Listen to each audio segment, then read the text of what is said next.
Ne bucurăm că după 2 ani de întrerupere, datorită pandemiei, reușim să reluăm acest eveniment la FEA.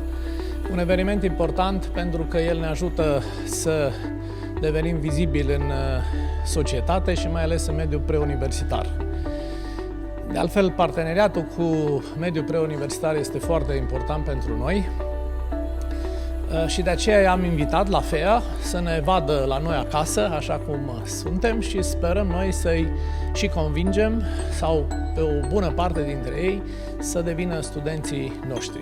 Noi zicem că avem ce arăta la FEA, de la spațiile de învățământ foarte bine dotate și pregătite pentru un act didactic de calitate și până la profesori foarte bine pregătiți și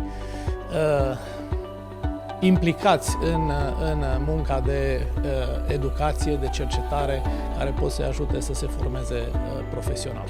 Așteptăm în jur de 800 de participanți, de la elevi, părinți, profesori din mediul preuniversitar. Vom fi aici împreună cu ei, oferindu-le informații despre oferta noastră educațională pentru anul universitar 2023-2024.